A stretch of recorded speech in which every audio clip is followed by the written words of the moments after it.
The final battle for the Zelkan homeworld lasted only 4 hours, but it would be remembered as the moment humanity became the dominant power in their region of the galaxy. Admiral Jake Morrison watched from his flagship as the last enemy resistance crumbled under the overwhelming firepower of the human fleet. The aliens who had started this war by murdering diplomats were now paying the ultimate price for their cruelty. "Sir, the remaining Zelkan ships are requesting permission to surrender," reported Communications Officer Dave Logan as explosions lit up space around the alien capital world. "High Counselor Vextara is asking for a meeting under a flag of truce." Jake felt cold anger as he remembered how the Zelkans had betrayed the last truce meeting by killing Ambassador Lisa Grant and her team. The aliens had shown no honor then and deserved no mercy now. However, Admiral Kate Sullivan had ordered him to accept surrender offers if they came. "Tell Vextara he has 1 hour to present himself aboard this ship with no weapons and no guards," Jake replied as he watched another Zelkan cruiser explode under human fire. "If he tries any tricks this time, I'll personally blow his ship apart."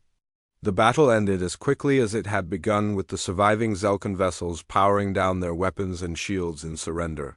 Human Marines boarded the enemy ships to secure them while medical teams began treating wounded prisoners.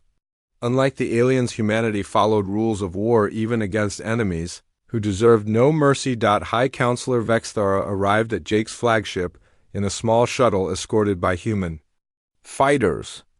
The alien leader looked much older than he had during their first meeting, with his skin showing the gray patches that indicated extreme stress.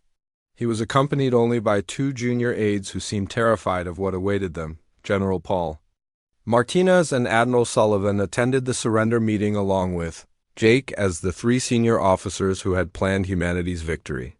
They sat across from Vextara in the ship's conference room while Marine guards stood ready nearby. The contrast between this meeting and the first diplomatic contact could not have been greater. "Admiral Morrison, I come to offer the complete surrender of the Zelkan Empire," Vextara said in his underwater voice that now carried notes of defeat and desperation. "We acknowledge that humanity has defeated us totally, and we place ourselves at your mercy." Jake studied the alien leader, who had caused so much death and suffering over the past 3 years. Vextara had ordered the murder of human diplomats and the destruction of peaceful colonies.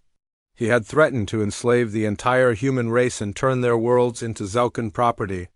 "You want mercy," Jake said quietly as he leaned forward in his chair. "Did you show mercy to Ambassador Grant when she came to you seeking peace? Did you show mercy to the civilians on New Boston when your fleet destroyed their homes?" The alien's skin grew even grayer as Jake spoke. Vextara had clearly expected some form of negotiated surrender that would allow him to keep some power and territory. Instead, he was facing the reality that his empire was completely broken and his people were at the mercy of those he had tried to destroy. Admiral Sullivan placed a tablet on the table containing the terms that President Clark had authorized. The document was short and left no room for argument about humanity's complete victory. The Zelkan Empire would be dissolved immediately, with all worlds either occupied by human forces or granted independence. "These are our terms," Sullivan said as she pushed the tablet toward Vextara. "The Zelkan military will be disbanded and all weapons turned over to human authorities. Your government is dissolved effective immediately. Any Zelkans who wish to live peacefully under human rule will be allowed to do so as long as they cause no trouble." The alien leader read the terms with growing horror as he realized that his civilization was being erased from existence. The empire that had conquered 12 star systems and destroyed 6 alien races was being dismantled piece by piece. There would be no Zelkan worlds left under alien control. "You're destroying everything we built over thousands of years," Vextara protested weakly. "Surely some arrangement can be made that allows our people to maintain their independence." General Martinez laughed harshly as he remembered the original Zelkan demands that humanity surrender all their colonies. "You had your chance for reasonable arrangements 3 years ago. You chose to push us too far, and this is the result." The surrender document was signed within an hour, as Vexthara realized he had no choice but to accept complete defeat. Human forces immediately began occupying key installations throughout the former Zelkan Empire while alien military units laid down their weapons. The war that had started with treachery ended with total human victory. Captain Julie Foster was given the honor of establishing the first human embassy on the former Zelkan capital world. The planet that had once been the center of a mighty empire was now just another human protectorate. Julie's first official act was to raise the Earth flag over the former High Council building. "It's strange to see how quickly everything changed," Julie wrote in her report to Earth. "The Zelkans, who seemed so powerful and arrogant 3 years ago, are now quiet and defeated. They walk around their own capital like prisoners in their own homes." The integration of former Zelkan territory into human space proceeded faster than anyone had expected. Many alien species that had been oppressed by the Empire welcomed human rule while others chose independence with human protection. Only a few Zelkan die-hard groups attempted resistance, and they were quickly crushed. Commander Beth Taylor led the teams responsible for helping liberated worlds establish new governments. Her work was made easier by the fact that most aliens had hated Zelkan rule and were eager to try something different. Human administrative methods proved much more popular than the harsh control the Empire had maintained. Dr. Amy Rodriguez was assigned to document the rise of human civilization from peaceful explorers to galactic conquerors. Her research would become the definitive history of humanity's first interstellar war and the lessons learned from fighting an enemy that had underestimated human determination. "The Zelkans made a classic mistake that bullies often make," Amy wrote in her introduction to the official war history. "They assumed that because they were stronger, they could take whatever they wanted without consequences. They learned too late that pushing the wrong opponent too far can destroy everything you've built." President Clark addressed the human worlds one final time as the war officially ended with the signing of the complete surrender documents.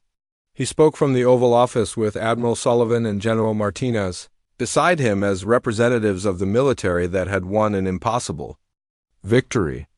3 years ago, the Zelkan Empire demanded our surrender and threatened to enslave our entire species, Clark said as he looked directly into the cameras. Today, that empire no longer exists, and humanity stands as the dominant power in this region of space. We didn't seek this war, but when it was forced upon us, we fought with everything we had." The president paused as he considered the cost of victory. Thousands of human soldiers had died in the fighting, including heroes like Colonel Danny Webb, who had held the line at New Boston. Their sacrifice had saved human civilization and secured freedom for millions of beings throughout the former empire. "Let this be a lesson to any species that might consider threatening humanity in the future," Clark continued. "We prefer peace and cooperation, but we will not hesitate to defend ourselves against aggression. Push us too far and you will discover why the human race survived every challenge our own world could offer." Captain Ryan Davis established patrol routes throughout human space to ensure that no new threats could develop without warning. His deep strike forces that had terrorized the Zelkans now served as the guardians of human territory. The ships that had once hidden in shadows now flew openly as the protectors of the new order. On the former Zelkan homeworld, High Counselor Vexthara spent his remaining years in comfortable exile writing memoirs that warned other species about the dangers of underestimating humanity. His writings became required reading for alien diplomats who wanted to understand how a peaceful species could become so dangerous when threatened. "We thought they were weak because they preferred talking to fighting," Vexthara wrote in his final book. "We confused their desire for peace with inability to make war. When we pushed them beyond their limits, we discovered that humans are, perhaps, the most dangerous species in the galaxy when they decide to fight. The transformation was complete. Humanity had entered the galactic stage as explorers seeking friendship and knowledge. They emerged from their first interstellar war as conquerors, who commanded respect through strength. The species that had once dreamed of peaceful contact with aliens now ruled an empire built on the ashes of those who had pushed them too far. Young humans growing up in the post-war galaxy would learn the story of how their civilization had faced extinction and chosen to fight rather than surrender. They would understand that while peace was preferable, sometimes the only way to preserve freedom was to show potential enemies the terrible consequences of pushing humanity beyond its breaking point. 2 years after the war began, human fleets moved through Zelkan space like wolves hunting sheep. Admiral Kate Sullivan coordinated the largest military campaign in human history from her flagship, the UES Vengeance, as her forces systematically dismantled the alien empire. The hunters had become the hunted, and the Zelkans were learning what it meant to face an angry humanity. Captain Ryan Davis led his deep strike force through the outer regions of Zelkan territory, destroying military bases and supply depots. His ships used the stealth technology that Tony Lewis had perfected to appear without warning and vanish before enemy reinforcements could arrive. The Zelkans never knew where the next attack would come from. "Target destroyed, sir," reported Lieutenant Mike Foster as another Zelkan weapons factory disappeared in a ball of flame. "That's the fifth one this week, and intelligence says they can't replace them fast enough to keep up with our attacks." Ryan smiled as he watched the explosion through his ship's cameras. The aliens who had murdered Ambassador Lisa Grant were finally paying the price for their cruelty. Every destroyed base and captured system brought humanity closer to total victory over an empire that had thought itself invincible. The Zelkan High Council met in emergency session on their homeworld as reports of defeats poured in from across their territory. High Counselor Vexthara listened with growing horror as his military commanders described how human forces were tearing their empire apart piece by piece. "The humans have taken the Kepler system where we first met them, Admiral," Zektar reported with shame in his voice. "They used some kind of new weapon that shut down our defensive systems completely. Our garrison surrendered without firing a shot when their equipment stopped working." Vexthara's skin turned darker colors as his anger and fear grew. The humans were supposed to be a weak species that would submit after one major defeat. Instead, they had become stronger with each battle and now threatened the very heart of Zelkan civilization. Commander Beth Taylor spearheaded the liberation of conquered worlds that the Zelkans had held for centuries. Her liberation fleets carried not just weapons but also medical supplies and food for the oppressed populations. Many alien species that had suffered under Zelkan rule now welcomed human forces as their saviors. "The people of Kepler Prime have been slaves for 300 years, Beth reported to Admiral Sullivan after securing another liberated world. "They're so grateful to be free that they volunteered to help us fight the Zelkans. We now have local guides who know every secret base and hidden facility in this system." Major Carlos Vega expanded his special operations to include training resistance movements throughout Zelkan space. Oppressed alien species who had never dared to fight back before now received human weapons and training. The Zelkan Empire found itself fighting guerrilla wars on dozens of worlds at once. "Revolution is spreading faster than we expected," Carlos told his superiors during a secure briefing. "The Zelkans ruled through fear for so long that their subjects are eager to strike back once they see it's possible. We're not just fighting one enemy anymore, we're leading a galactic uprising." Dr. Maria Santos finally received approval to deploy her biological weapons after Zelkan forces used banned chemical weapons against a human civilian transport. The moral debate ended when images of the murdered colonists reached Earth. President Clark authorized the use of any weapon necessary to stop the alien butchers. "The bioweapons are ready for deployment," Maria reported during a meeting with the military high command. "They will disable Zelkan soldiers for several hours without causing permanent damage. It's more mercy than they showed our people, but it will give our forces a decisive advantage in ground combat." Pilot Jenny Burke and her Ghost Squadron had grown from a single unit to an entire wing of elite fighters. Her tactics manual was now required reading for all human pilots, and her squadron insignia had become a symbol of human aerial superiority. Jenny personally had shot down over 50 Zelkan fighters. They're running out of experienced pilots, Jenny explained during a briefing with other squadron leaders. The new Zelkan pilots are barely trained and their tactics haven't improved at all. Meanwhile, our people are getting better with every mission. It's not even fair anymore.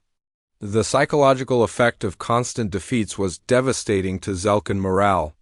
Their military had never lost a war in thousands of years, and many alien soldiers simply gave up when they encountered human forces. Surrender rates among Zelkan units reached unprecedented levels as their confidence collapsed. Dr. Kevin Wright analyzed captured Zelkan communications and discovered that their empire was fragmenting from within. Several outer systems had declared independence rather than continue fighting an unwinnable war. The Zelkan government was losing control of its own territory. They're falling apart faster than we can conquer them, Kevin reported to the Intelligence Committee. Some Zelkan commanders are asking us for terms of surrender, while others want to negotiate separate peace deals. Their unity is completely broken. High Counselor Vexthara attempted to contact other alien civilizations for help against the human threat. His desperate messages warned that humanity was a dangerous plague that would consume the entire galaxy if not stopped. Most civilizations ignored his pleas, while others quietly began making contact with human representatives.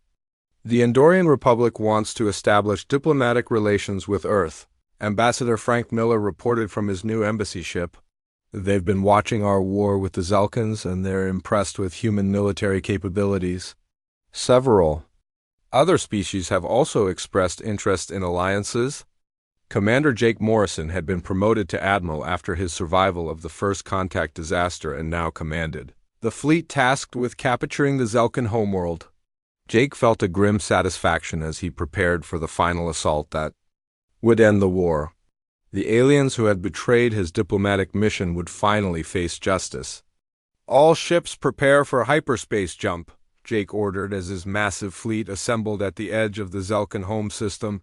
Remember that these are the aliens who murdered our people under a flag of truce?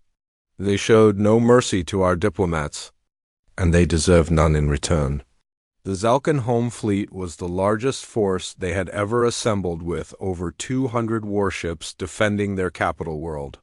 High Counselor Vexthara commanded the defense, personally believing that a victory here might still save his empire.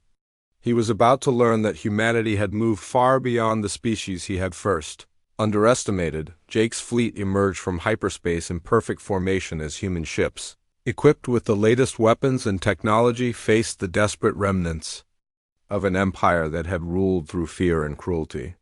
The final battle of the war was about to begin, and everyone knew that only one species would survive to see another day. "This is Admiral Morrison to the Zelkan fleet," Jake broadcast on all frequencies as his ships moved into attack formation. "You have one chance to surrender unconditionally. Refuse and we will show you exactly what happens when you push humanity too far." The reply came not in words but in weapons fire as the Zelkan fleet opened the battle with a massive barrage aimed at the human formation. Jake smiled coldly as he gave the order that would end the Zelkan Empire forever. "All ships attack," Jake commanded as hundreds of human vessels surged forward like an unstoppable tide. "No mercy for murderers and slavers. Today we finish what they started." 6 months after the fall of New Boston, the war between humans and Zelkans had settled into a deadly pattern. The aliens attacked human colonies with their superior technology, while humans fought back with tactics the enemy had never seen before. Engineer Tony Lewis worked in a secret laboratory beneath the lunar surface, developing weapons that would change everything. Tony had studied every piece of Zelkan wreckage recovered from the battles and discovered something interesting about their sensors. The alien detection systems worked by reading energy signatures from ship engines and weapons. If human ships could reduce their energy output to almost nothing, they might become invisible to Zelkan scanners. "It's like trying to hide a campfire from someone looking for forest fires," Tony explained to Admiral Sullivan during one of her visits to the lab. "The Zelkans expect us to burn bright and hot like their own ships do. They're not looking for something that barely glows at all. The new stealth technology required completely rebuilding human ships with special materials that absorbed energy instead of reflecting it.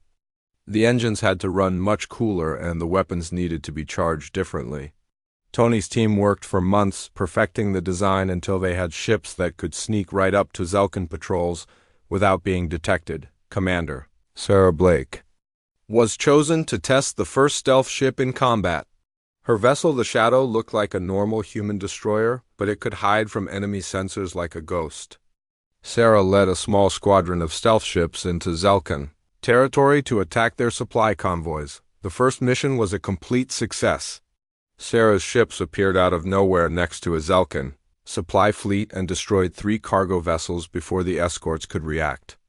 The surviving aliens reported being attacked by invisible enemies that struck without warning and disappeared just as quickly. While Tony worked on stealth technology, Dr. Kevin Wright made his own breakthrough in a different laboratory on Mars. Kevin had been studying Zelkan biology using samples collected from the wreckage of their ships. What he discovered would give humanity a powerful new weapon in the war. Their technology depends on a rare mineral called zelkanite that only exists in their home system, Kevin explained to President Clark during a secure video conference. Without it, their weapons and shields don't work properly. The interesting thing is that we can make artificial zelkanite in our labs. Kevin's discovery led to the development of disruption weapons that could interfere with Zelkan technology. The artificial zelkanite created an energy field that caused alien equipment to malfunction and shut down. Human ships equipped with disruptors could turn off enemy weapons and shields, making them easy targets. Captain Lisa Murphy commanded one of the first ships, equipped with disruption weapons, when she led a daring raid on a Zelkan research station. The facility was heavily defended with the latest alien technology, but Lisa's disruptors turned their advanced systems into useless metal. Her Marines captured the station and its valuable research data. The most important prize from Lisa's raid was a Zelkan artificial intelligence system that controlled their battle computers. The AI contained detailed information about alien technology and military tactics.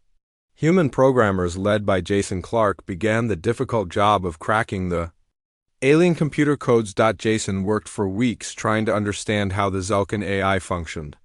The alien programming was unlike anything humans had ever seen, but Jason was determined to unlock its secrets. When he finally broke through the encryption barriers, he found a treasure trove of information about enemy weaknesses. "They're not as advanced as they want us to think," Jason reported to the military commanders. "Their technology is powerful, but it's also rigid and predictable. They can't adapt to new situations the way human crews can. Plus, their AI systems have built-in limitations that prevent them from learning from mistakes." Armed with this knowledge, human engineers began improving their own technology using lessons learned from the captured Zelkan systems. Maya Thompson led teams that developed new weapons and defensive systems superior to anything the aliens possessed. The technology gap that had favored the Zelkans was quickly disappearing. Commander Beth Taylor tested the new human weapons during a battle in the Volf system, where Zelkan forces were attacking a mining colony. Her ship, the Avenger, carried the latest disruptor weapons along with improved armor and shields. Based on captured alien technology, the results were devastating for the enemy. Their shields went down in the first salvo, Beth reported as her squadron finished destroying the Zelkan attack force. The new weapons cut through their armor like it was paper. "I don't think they expected us to improve this quickly." Major Carlos Vega discovered another advantage that humans possessed over their enemies during ground combat operations. The Zelkans were physically stronger and had better personal weapons, but they couldn't match human creativity and determination in battle. Carlos led special operations teams that struck deep behind enemy lines. "They fight like they're following a manual," Carlos explained after returning from a successful mission. "Every Zelkan squad uses the same tactics in the same order. Once you figure out their pattern, they become predictable. Human soldiers adapt and improvise, but these aliens just repeat what worked before." Dr. Maria Santos worked on the most controversial human weapon development project in a laboratory hidden deep within an asteroid. Her team was creating biological weapons specifically designed to target Zelkan physiology.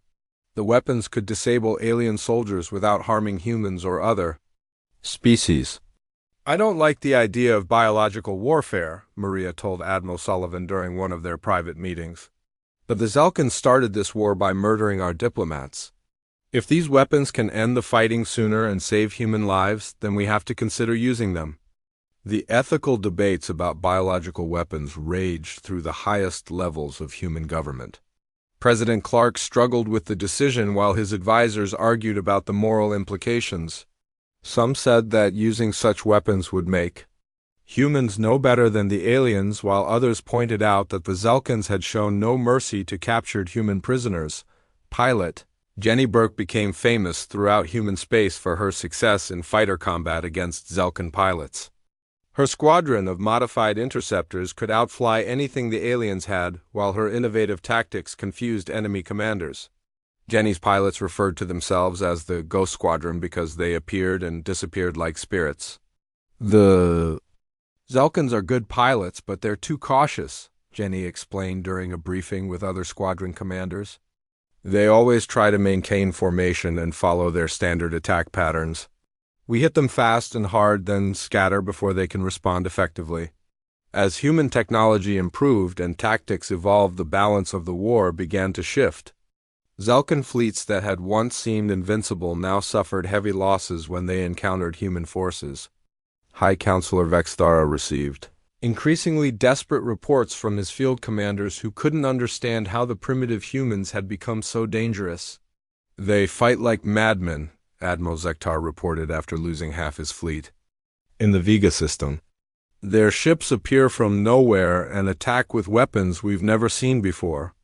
When we adapt to one tactic, they immediately switch to something completely different." The Zelkans tried to counter human improvements by developing new weapons of their own, but they discovered that innovation was not their strength. Their technology had remained basically unchanged for thousands of years while humans created new solutions to every problem they encountered. "Commander?" Alex Turner led the largest human offensive yet attempted when his combined fleet attacked 3 Zelkan systems simultaneously. The aliens had never faced coordinated attacks on multiple targets, and their responses were confused and ineffective. Alex's forces destroyed enemy installations and captured valuable supplies while suffering minimal losses. The war that had started with the destruction of New Boston was turning into something the Zelkans had never experienced before. They were used to quick victories against weaker opponents, but humans refused to give up and kept getting stronger. For the first time in their long history, the Zelkan Empire was facing an enemy that could match their technology and exceed their determination. The 90-day deadline arrived on a Tuesday morning that started like any other day across human space. On Earth, President Clark sat in his office reviewing the final military reports while Admiral Kate Sullivan coordinated with fleet commanders throughout the colonies. Nobody expected the Zelkan response to come so quickly after humanity's defiant answer. Captain Julie Foster had been chosen to deliver Earth's message to the Zelkan Empire. Her ship, the UES Defiance, was fast enough to reach Zelkan space and return before any alien forces could follow. Julie stood on her bridge as the communications officer prepared to broadcast humanity's response across all Zelkan frequencies. "This is Captain Julie Foster of Earth speaking for President Henry Clark and all human worlds," Julie said as she looked directly into the camera. "High Counselor Vexthara asked for our answer, and here it is. No, we will not surrender our colonies. We will not give you our technology. We will not accept your governors or your control. If you want what is ours, come and take it." The message was short, but it carried the weight of 3 billion human voices behind it. Julie ordered her ship to return to human space immediately after sending the broadcast. She knew the Zelkans would not take the rejection well and wanted to be far away when they decided how to respond. High Counselor Vexthara received the human message while meeting with his war council on the Zelkan homeworld. The alien leader's skin turned darker colors as his anger grew.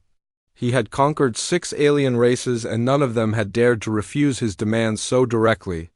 The humans would pay dearly for their disrespect. "Prepare the 3rd Battle Fleet," Vextara ordered his military commanders. I want the human colony in the Tau Ceti system destroyed within 10 days. Make sure other human worlds can see what happens when anyone defies the Zelkan Empire. The Zelkan attack force consisted of 12 heavy warships armed with the most advanced weapons in their arsenal. Admiral Kexrith, who commanded the fleet, had destroyed 3 alien homeworlds during previous conquests. He expected the human colony of New Boston to fall within hours of his arrival. Colonel Danny Webb commanded the small garrison protecting New Boston when the Zelkan fleet appeared in the system. His force consisted of only 3 destroyers and a handful of defense platforms around the planet. Danny knew his ships were outnumbered 4-1, but he had no intention of surrendering without a fight. All ships, this is Colonel Webb, Danny said over the fleet communications channel as the enemy ships moved closer.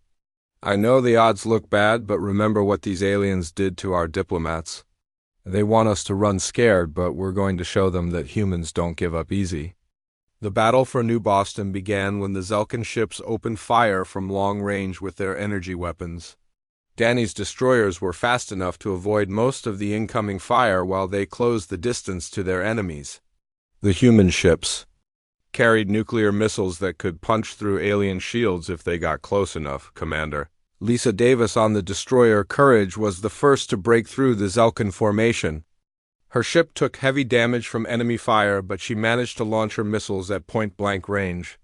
The explosion destroyed 1 Zelkan cruiser and damaged 2 others before the Courage was blown apart by return fire. The defense platforms around New Boston added their firepower to the battle as the surviving human ships continued their desperate attack. Captain Steve Miller on the destroyer Valor rammed his damaged ship into a Zelkan battleship when his weapons failed. Both ships disappeared in a massive explosion that lit up space for thousands of kilometers. Danny fought his ship, the Patriot, like a man possessed as the battle raged around him. He knew that every minute his small force held out gave other human colonies more time to prepare their defenses. When his shields failed and his hull began to crack from enemy fire, Danny made a final desperate move. All remaining ships follow me in, Danny ordered as he aimed his ship directly at the Zelkan flagship. If we're going down, we're taking as many of them with us as we can. The last 3 human ships charged straight into the enemy formation. With their engines at maximum power, Danny's Patriot took dozens of hits as it closed with Admiral Kexrith's command ship. At the last second, Danny activated his ship's self-destruct system and turned his destroyer into a giant bomb.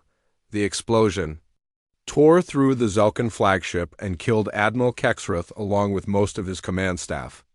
2 other alien ships were destroyed in the blast while the remaining Zelkan vessels were heavily damaged. The human defense of New Boston was over, but the aliens had paid a terrible price for their victory. News of the battle spread quickly through human space carried by automated message drones that Colonel Webb had launched before the fighting began. On Earth, Admiral Sullivan read Danny's final report with tears in her eyes. The brave colonel had held out for 6 hours against impossible odds and destroyed half the attacking fleet. Commander Alex Turner commanded the colonial defense forces in the nearby Alpha Centauri system. When he heard about New Boston, he immediately began moving his ships to help other threatened colonies. Alex knew the Zelkans would attack again, but now they would face a prepared enemy. Dr. Rachel Moore was analyzing wreckage from the Kepler battle when news of New Boston arrived. The pieces of destroyed Zelkan ships contained valuable information about alien technology, and Rachel had been working around the clock to find weaknesses.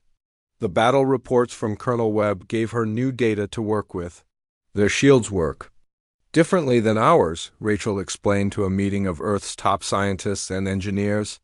They're very strong against energy weapons, but explosive force can overload them if you get close enough.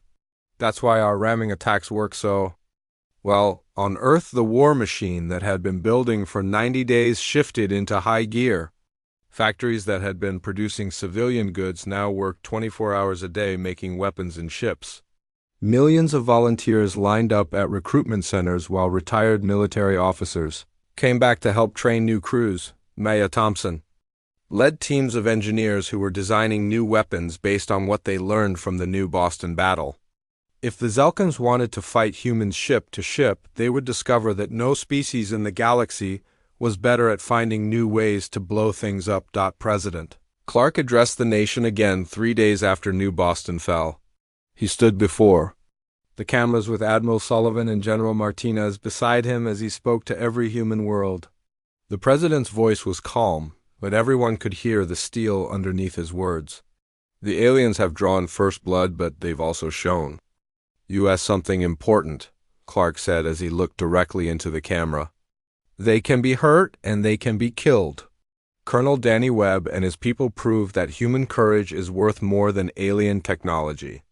The Zelkins think they're fighting scared colonists, but they're about to learn they picked a fight with the wrong species. Across human space, the message was the same. From the mining colonies in the asteroid belt to the research stations beyond Pluto, everyone was preparing for war. The Zelkins had destroyed one human world, but in doing so, they had awakened something. They didn't understand. The aliens thought they were dealing with a weak race that would surrender after one defeat.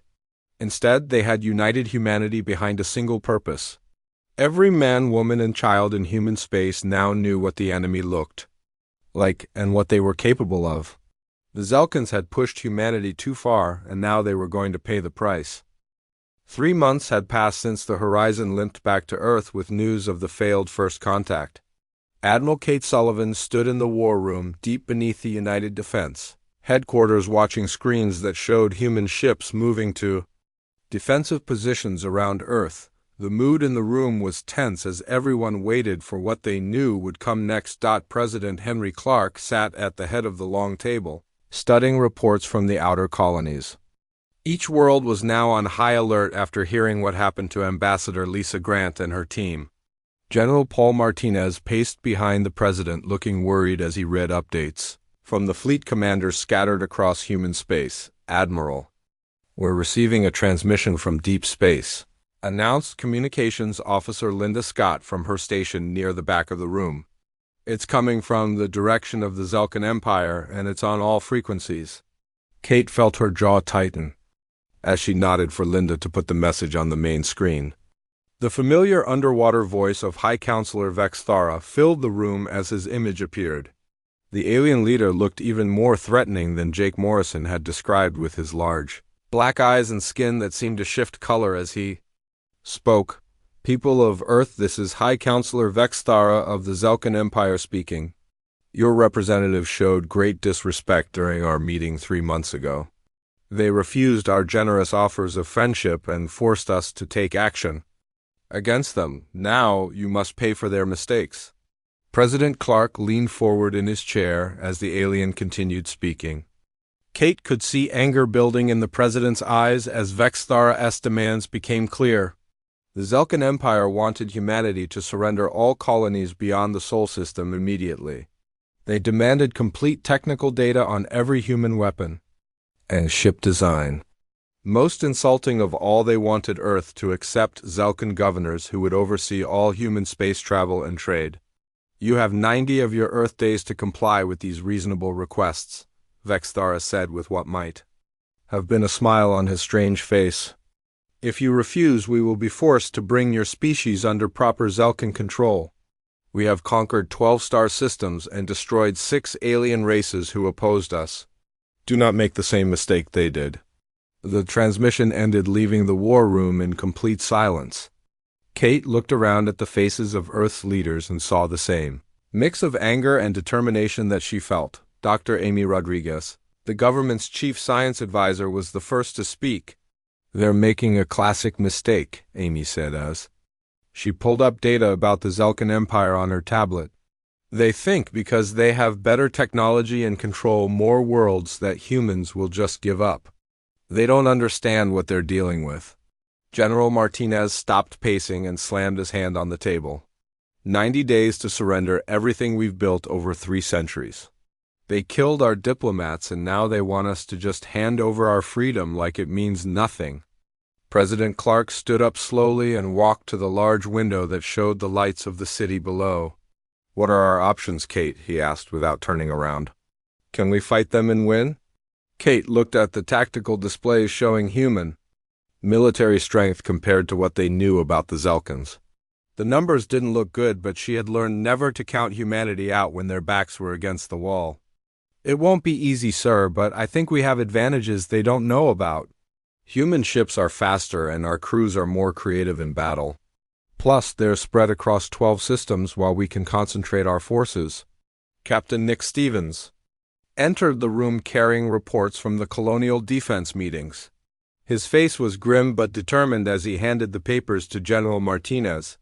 "Sir, I've been talking to the colony leaders and military commanders throughout human space. They're all saying the same thing.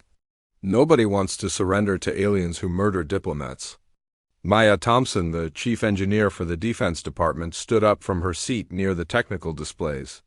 "I've been studying the wreckage that Commander Morrison brought back from the Kepler system. The Zelkan weapons are powerful, but they use a lot of energy. Their ships might not be able to fight long battles without stopping to recharge." Dr. Rodriguez nodded as she looked at Maya's data. "That matches what we learned from their radio signals before the meeting. Zelkan technology is advanced, but it's also very complex. They might not be able to repair damage as quickly as human crews can." President Clark turned back to face the room, and Kate could see he had made his decision. "I want options for both diplomacy and war. Set up meetings with every colony governor and fleet commander. I need to know exactly what forces we can put together if we choose to fight." Over the next few weeks, the 90-day deadline became the focus of every conversation in human space. On Earth, factories that had been making civilian goods switched to producing weapons and ship parts.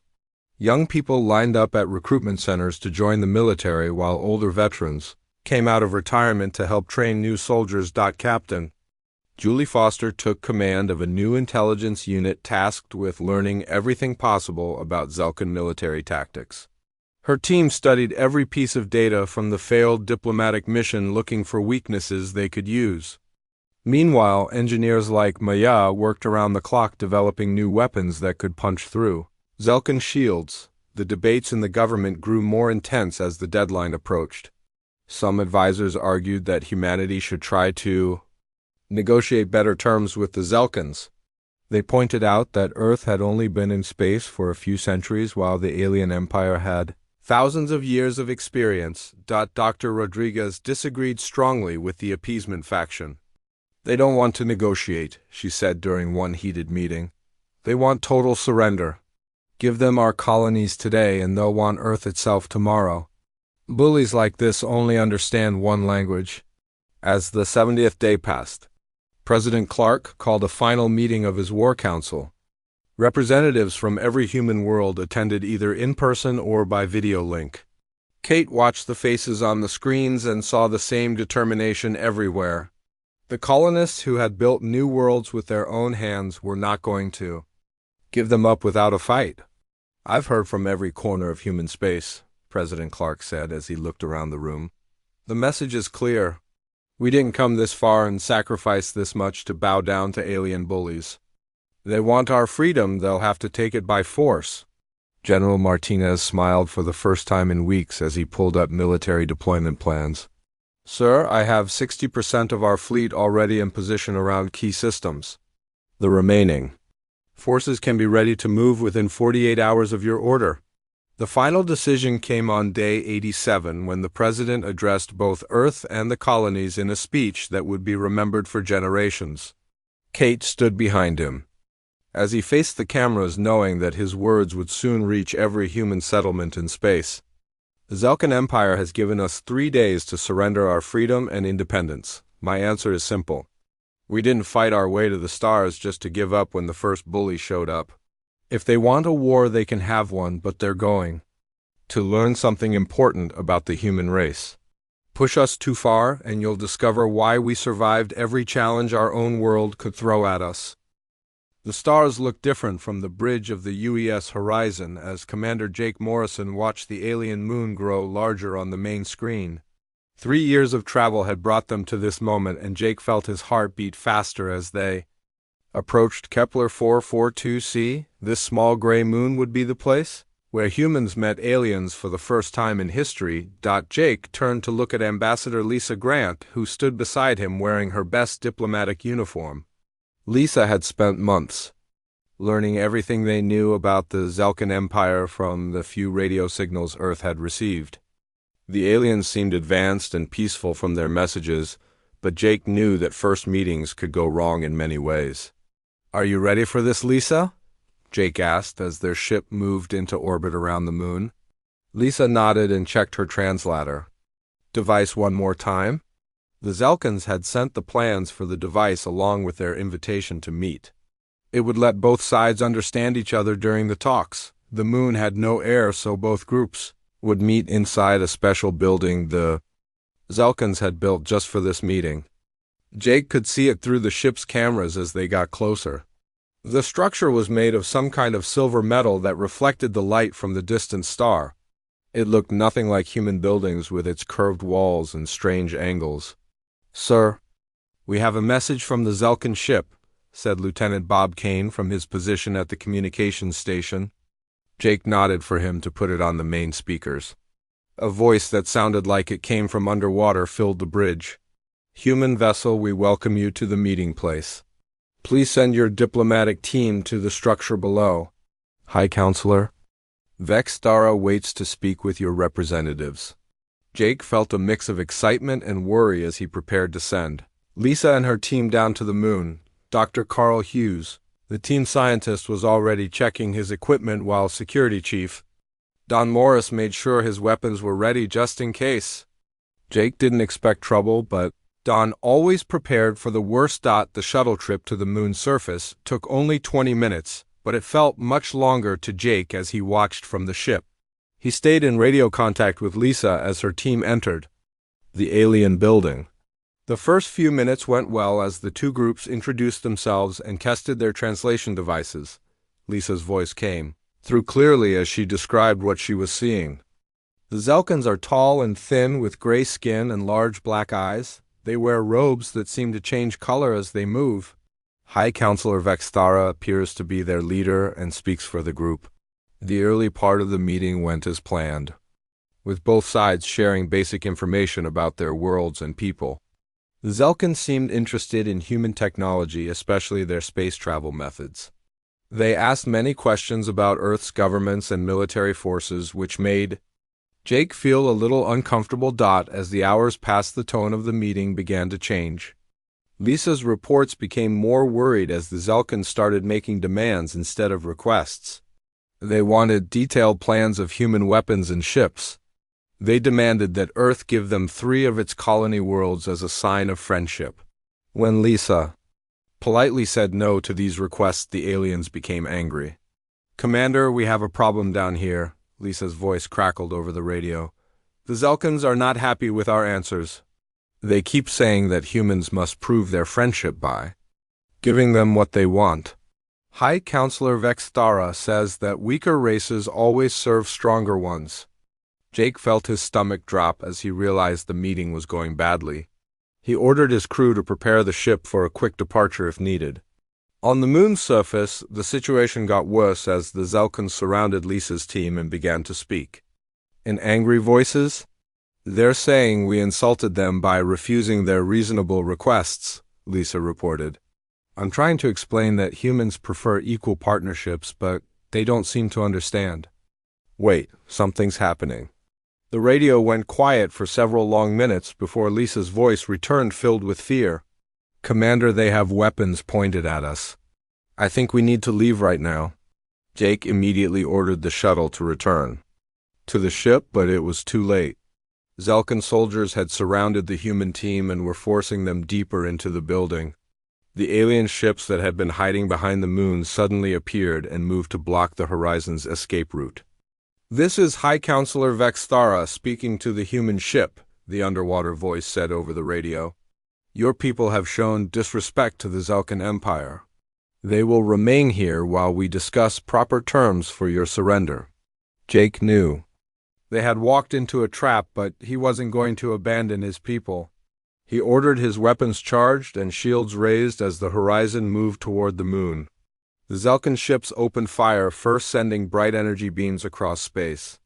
Jake's ship fired back as it dove toward the surface, trying to reach the diplomatic team. The battle was short but fierce. The Horizon managed to destroy one alien ship and damage another before a lucky shot broke through their shields. Jake felt the ship shake as explosions rocked the hull. Emergency lights flashed as his crew fought to keep their ship flying. Through the chaos, Jake saw the diplomatic building explode in a ball of fire. The Zelkins had killed Lisa and her team rather than let them escape. Rage filled Jake's heart as he realized the aliens had planned this from the beginning. They never wanted peace, they wanted human surrender. With his ship badly damaged, Jake had no choice but to retreat. The remaining Zelkin ships chased them for several hours before giving up. As the Horizon limped away from the Kepler system, Jake stared at the stars and made a promise. The aliens had made a terrible mistake today, and humanity would not forget what happened here.